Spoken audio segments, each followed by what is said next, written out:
예수님께서 부활하신 이 부활절 주일 아침에 이전에 나와서 예배하는 여러분 모두에게 또 우리 예배 가운데 충만한 은혜와 은총이 있어지기를 주님의 이름으로 축복합니다. 우리는 매 주일 예배를 드릴 때마다 고백하는 우리의 신앙 고백이 있습니다. 그것을 우리가 사도신경이라고 합니다. 그 속에 빌라도에게 고난을 받으사 십자가에 못 박혀 죽으시고 장사한 지 사흘 만에 죽은 자 가운데서 다시 살아나시며 라고 하고 고백을 우리가 합니다. 그냥 고백이 아니라 이것은 우리의 믿음의 고백입니다. 그렇게 믿는다는 것이죠. 죽으시고 다시 살아나시며, 한번 따라 하십시다. 죽으시고 다시 살아나시며, 다시 살아나시며. 그렇습니다. 이것은 사도들로부터 이어지는 교회의 신앙 고백인 동시에 교회의 구성원들인 성도 한 사람 한 사람의 변함없는 고백입니다. 이 신앙의 고백이 없이는 공교회의 일원이 될 수 없습니다. 공교회의 일원이 되는 관문이 바로 이 신앙 고백이죠. 이 신앙의 고백, 이것이 우리 신앙의 기초요 또 뿌리입니다. 바탕입니다. 이 위에 우리의 신앙의 집을 지어가는 것이죠. 말씀을 드린 것처럼 이 고백이 없으면 공교회의 일원이 될 수 없습니다. 또 이 신앙의 고백이 공교회의 일원이 되는 첫 걸음이고 관문인 것입니다. 이 신앙 고백은 사도들이 성경을 기초로 해서 교리화 그리고 체계화한 것입니다. 그러니까 예수님의 죽으심과 다시 사심에 대한 이 신앙 고백은 우리의 신앙과 생활의 유일한 규범인 성경이 말하는 바라는 것이죠. 우리는 성경이 말하지 않는 것을 말할 수 없습니다. 성경이 믿으라고 하지 않는 것을 믿을 수가 없습니다. 예수님의 죽으심과 부활을 우리가 신앙 고백하고 있는데 그것을 축약한 것이 사도신경이라고 했습니다. 이 사도신경은 오늘 저와 여러분들이 우리의 신앙으로 받아들이고 그리고 이것을 고백합니다. 이 속에 예수님의 죽으심과 부활에 관한 고백이 있습니다. 이것이 성경대로, 성경이 말하는 바대로라고 우리가 말씀을 할 수가 있습니다. 사랑하는 성도 여러분, 가장 바른 신앙, 가장 옳은 신앙이 어떤 신앙이겠습니까? 그것은 성경대로입니다. 성경대로의 신앙, 그것이 가장 바른 신앙이고 가장 옳은 신앙인 줄로 믿습니다. 성경대로 믿는 신앙, 이것이 오늘 저와 여러분들의 신앙이어야 되고 우리의 삶이 성경대로이어야 됩니다. 성경이 말하지 않는 것을 가지고 이것이 우리의 신앙의 교의라고 하면 그것은 바르고 옳은 신앙으로 이끌 수 없고 그것은 그저 사람이 만들어낸 이론에 불과합니다. 그것이 아무리 조직적이고 그것이 아무리 체계적이고 그것이 아무리 논리적이라고 하더라도 그것은 하나의 이론에 불과한 것이죠. 그것은 우리의 신앙을 옳은 대로 바른 대로 이끌어갈 수가 결코 없는 것입니다. 그것은 학문의 일종은 될 수 있겠지만 신앙의 교리로서는 부적절한 것이 아닐 수 없습니다. 가장 바른 신앙, 가장 옳은 신앙, 그리고 바르고 옳은 삶은 성경 위에 세워진 신앙이고 성경 위에 세워진 삶인 줄로 믿습니다. 성경이 아니면 아닌 것입니다. 성경이 맞다고 하면 맞는 것입니다. 성경이 가는 곳까지 가고 성경이 멈추는 곳에 멈추는 것이 가장 성경대로 믿고 성경대로 사는 것인 줄 믿습니다. 성경이 말하는 것을 말하고 성경이 침묵하는 것을 침묵하는 것이 가장 신앙 양심적인 것이죠. 어떤 사람들이 신앙 양심을 속이고 성도들에게 마치 자신이 하나님이 된 것처럼 그렇게 말하고 행동하는 이들이 있습니다. 우리는 이들을 이단이라고 말합니다.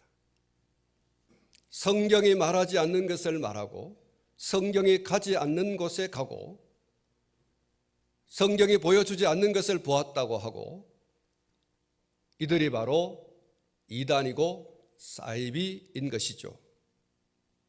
왜 사이비가 되고 왜 이단이 됩니까? 경계를 넘어서기 때문입니다. 한번 따라 하십시다. 성경이 가는 곳까지 가고 성경이 멈추는 곳에 멈추고 성경이 말하는 것을 말하고 성경이 말하지 않는 것을 말하지 않는 것.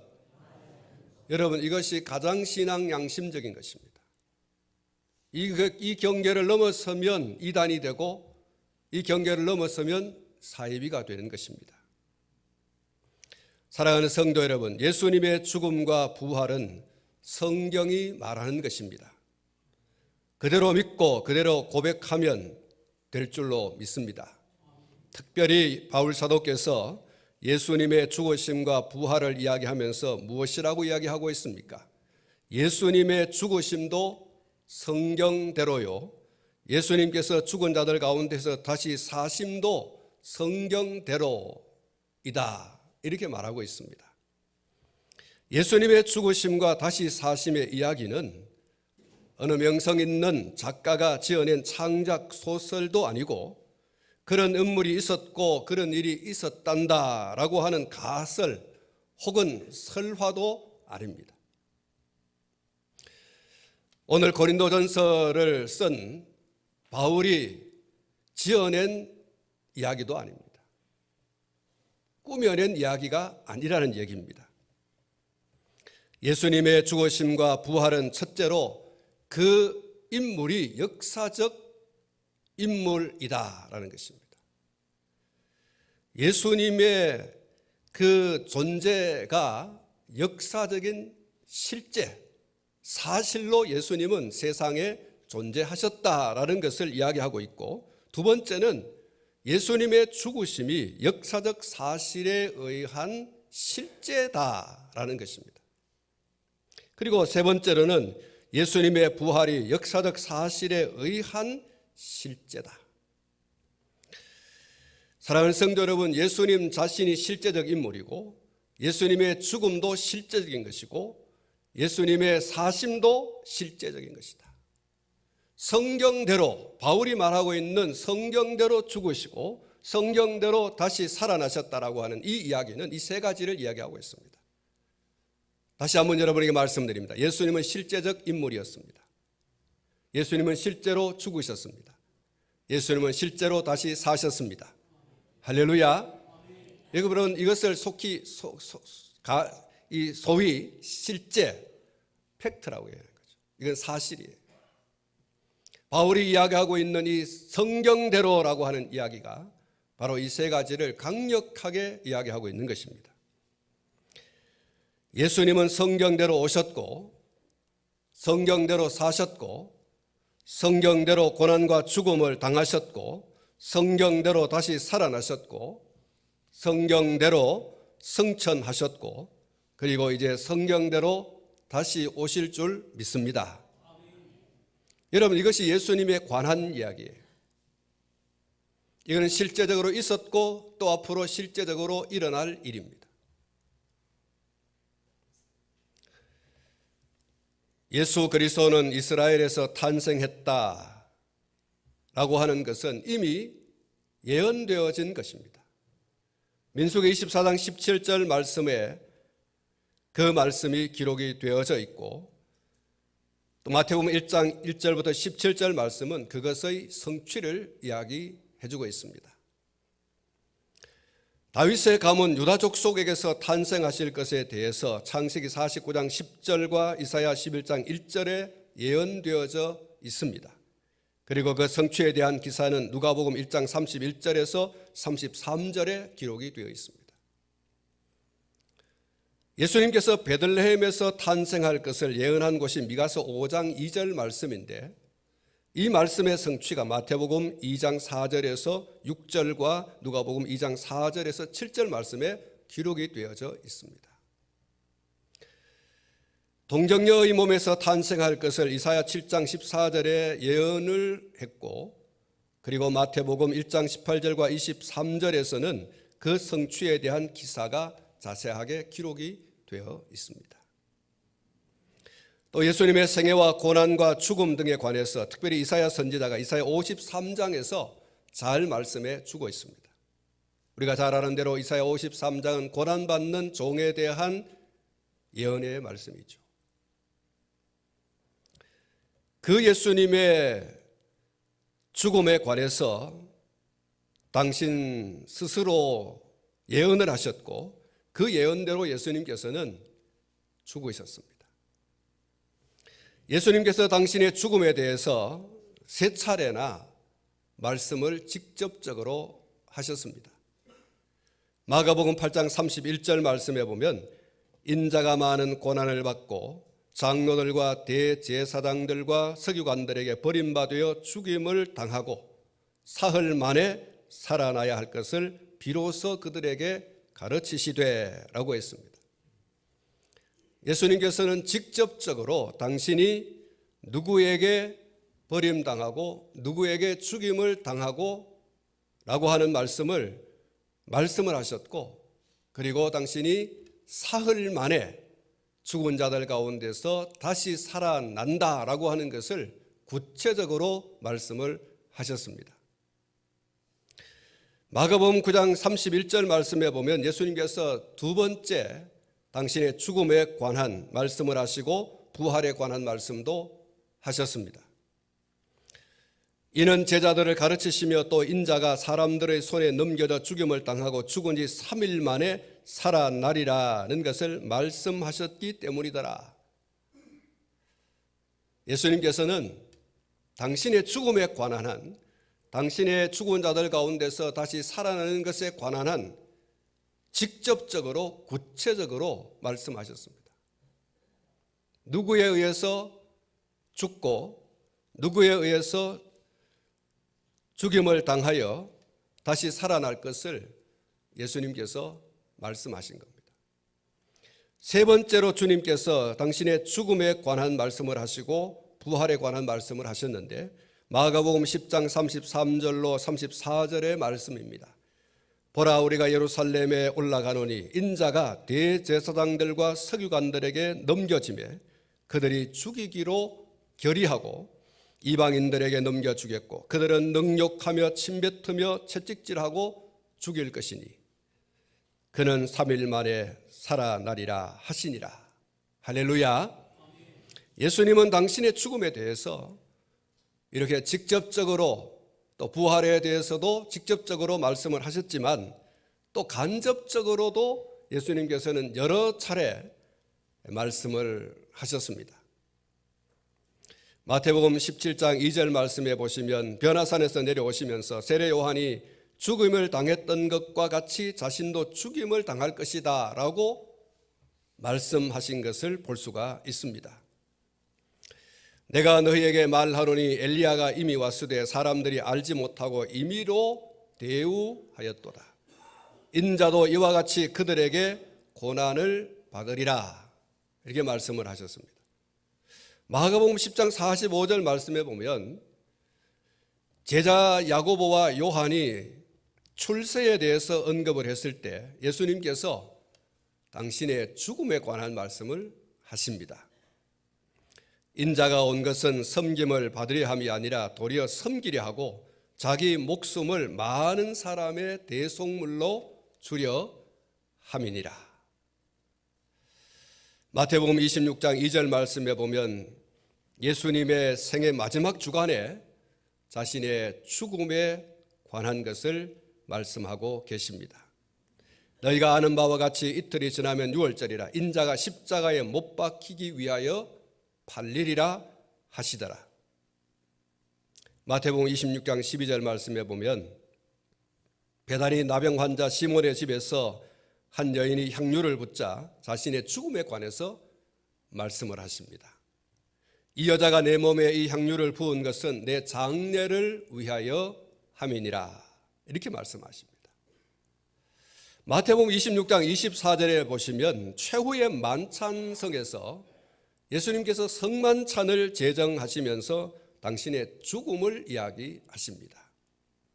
인자는 자기에 대하여 기록된 대로 가거니와 인자를 파는 그 사람에게는 화가 있으리라. 그리고 마태복음 26장 54절 말씀에 보면 체포당하시던 그 순간에 당신의 죽음에 대해서 말씀을 하십니다. 내가 만일 그렇게 하면 이런 일이 있으리라 한 성경이 어떻게 이루어지겠느냐 하시더라. 사랑하는 성도 여러분, 예수님의 죽으심 그리고 예수님의 부활은 어쩌다가 일어난 것이 결코 아닙니다. 예수님의 죽음은 철저히 구약의 선지자들이 예언을 한 것이고, 그리고 예수님 당신 자신이 직접 그것을 예언하셨고, 그리고 예수님의 부활 역시 그렇습니다. 예언되어진 것이 그대로 성취되어진 사건, 그것이 예수님의 죽으심이고 예수님의 부활입니다. 시편 16편 9절부터 10절 말씀에 보면 이러므로 나의 마음이 기쁘고 나의 영도 즐거워하며 내 육체도 안전히 살리니 이는 주께서 내 영혼을 스올에 버리지 아니하시며 주의 거룩한 자를 멸망시키지 않으실 것임이니이다. 마태복음 12장 39절로 40절에 보면 예수님께서 이런 말씀을 하십니다. 예수께서 대답하여 이르시되 악하고 음란한 세대가 표적을 구하나 선지자 요나의 표적밖에는 보일 표적이 없느니라. 요나가 밤낮 사흘 동안 큰 물고기 뱃속에 있었던 것 같이 인자도 밤낮 사흘을 땅속에 있으리라. 예수님은 스올에, 그리고 뱃속에, 물고기의 뱃속에 죽어서 계실 수 없는 분이셨다. 예수님께서는 십자가에 달려 죽으신 이 후에 하나님의 능력으로 다시 살아나셨습니다. 이것이 성경의 여러 곳에서 앞에 말씀을 드린 것처럼 말씀해 주셨고, 요나의 이 물고기 뱃속에서의 토하여 나온 이 사건이 아주 중요한 예정이 되어집니다. 마침내 예수님께서 십자가에 달려 죽으시고 장사 지내신 바 되시고 사흘 만에 다시 살아나셨습니다. 사도행전 10장 39절 하반절에서 43절에 보면 이렇게 말씀하고 있습니다. 그들이 나무에 달아 죽였으나 하나님이 사흘 만에 다시 살리사. 한번 따라 하십시다. 하나님이 사흘 만에 다시 살리사. 할렐루야. 모든 백성에게 하신 것이 아니요 오직 미리 택하신 증인 곧 죽은 자 가운데서 부활하신 후 그를 모시고 음식을 먹은 우리에게 하신 것이라. 우리에게 명하사 백성에게 전도하되 하나님이 살아있는 자와 죽은 자의 재판장으로 정하신 자가 곧 이 사람인 것을 증언하게 하셨고 그에 대하여 모든 선지자도 증언하되 그를 믿는 사람들이 다 그의 이름을 힘입어 죄 사함을 받는다 하였느니라. 할렐루야. 사랑하는 성도 여러분, 예수님의 죽으심과 부활에 대한 무슨 이야기를 더 드리겠습니까? 결론적으로 말씀을 드리면 우리는 다만 우리의 신앙과 생활의 유일한 구별인 성경대로 믿을 뿐입니다. 할렐루야. 성경이 예수의 죽음을 이야기하고 있고 성경이 예수의 부활을 이야기하고 있으니 오늘 저와 여러분들이 이 사실을 그대로 믿는 것이고 그대로 고백하는 것입니다. 그리고 이 믿음이야말로 가장 바른 믿음이고 가장 옳은 믿음인 줄로 믿습니다. 성경이 말하는 것을 말하고 성경이 말하지 않는 것을 말하지 않는 것이 가장 신앙 양심적이라고 했습니다. 오늘 저와 여러분들이 정말 바른 신앙, 옳은 신앙을 붙들고 우리의 신앙의 집을 지어 가야 됩니다. 그러려면 성경이 말하는 것을 그대로 믿고 그대로 고백하는 신앙이 필요하고 또 그대로 사는 삶이 필요한 것이죠. 한번 따라가겠습니다. 성경대로. 그렇습니다. 성경대로 믿고 성경대로 살고 이것이 가장 바른 신앙이고 가장 옳은 신앙인 것입니다. 성경대로 죽으시고 성경대로 부활하신 예수님을 우리의 구주로 믿고 성경대로 죽으시고 성경대로 부활하신 예수님 안에서 우리의 부활도 약속되어져 있습니다. 오늘 우리가 함께 교독한 그 교독문에 이 고린도전서 15장 마지막 부분이 소개되고 있습니다. 여러분 58절 말씀을 우리가 함께 같이 읽었으면 좋겠습니다. 58절 말씀 다 같이 성경을 찾아서 여러분 58절을 한 목소리로 같이 읽겠습니다. 시작. 그러므로 내 사랑하는 형제들아 견실하며 흔들리지 말고 항상 주의 일에 더욱 힘쓰는 자들이 되라. 이는 너희 수고가 주 안에서 헛되지 않은 줄 알미라. 할렐루야. 사랑하는 성도 여러분, 바울은 예수 그리스도의 죽으심과 부활을 얘기하면서 이어서 계속해서 무슨 얘기를 하고 있습니까?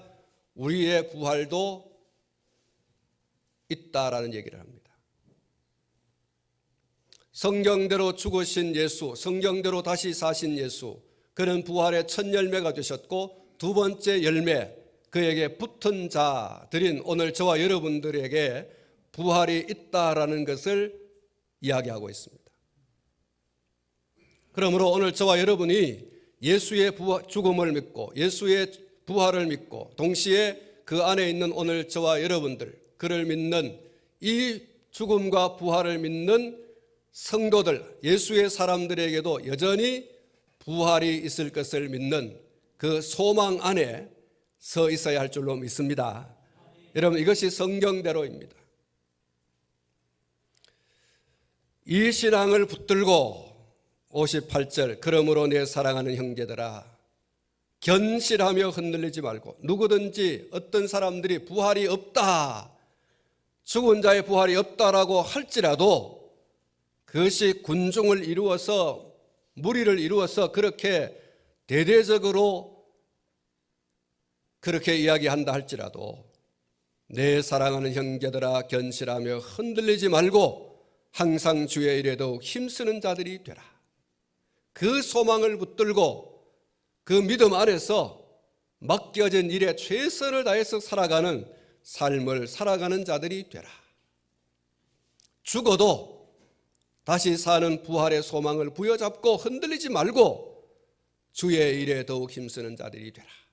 맡겨진 그 일에 그 사명을 최선을 다해서 감당하는 자들이 되어라. 그래야하면 너희 수고가 주 안에서 헛되지 않다. 이렇게 얘기를 하고 있습니다. 오늘 저와 여러분들이 이 소망 안에서 승리하는 삶을 살아갈 수 있기를 축복합니다.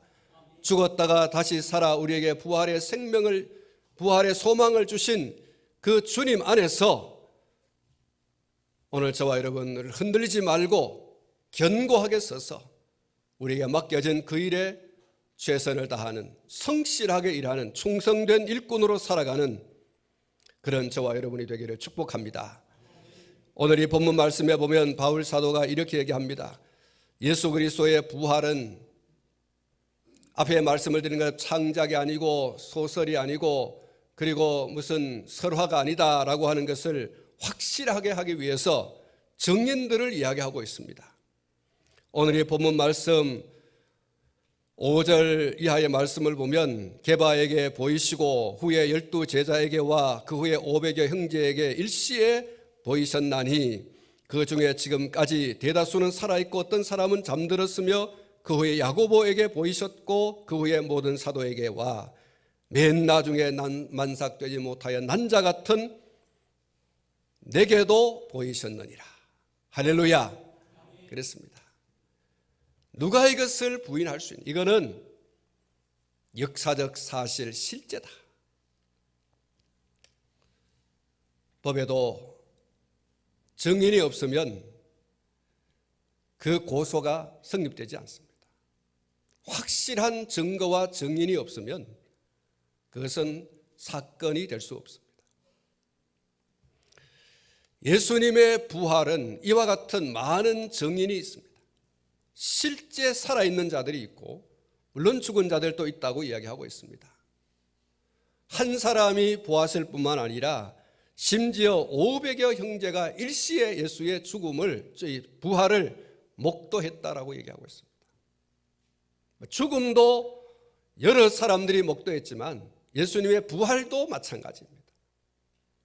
한 사람에게와 혹은 두 사람에게 혹은 수다한 사람들에게 죽었다가 살아난 당신의 부활의 모습을 확실하게 보여주시고, 그래서 예수님의 부활은 가상, 설화, 소설이 아닙니다. 확실한 실제, 이것이 예수님의 부활 사건입니다. 오늘 저와 여러분들이 이 성경대로 믿고 이 성경대로 살고, 그래서 이후에 다시 오실 것을 약속하신 그 주님을 기쁘게 맞이하는 그런 성도가 되시기를 축복합니다. 바울은 이 고린도서 15장에서요 이런 얘기를 했습니다. 부활이 없다라고 하는 사람들이 있다고 얘기하고 있어요. 그래서 바울은 여러 가지 예증을 들어서 부활에 대한 설명을 했습니다. 사랑하는 성도 여러분, 다른 이야기에 귀를 기울이지 마십시오. 그것이 아무리 논리적이고 체계적이고 조직적이라 하더라도 그런 이야기에 귀를 기울이지 마십시오. 우리의 신앙과 생활의 유일한 규범은 성경입니다. 할렐루야. 여러분, 성경대로 믿으면 되는 거예요. 성경대로 살면 됩니다.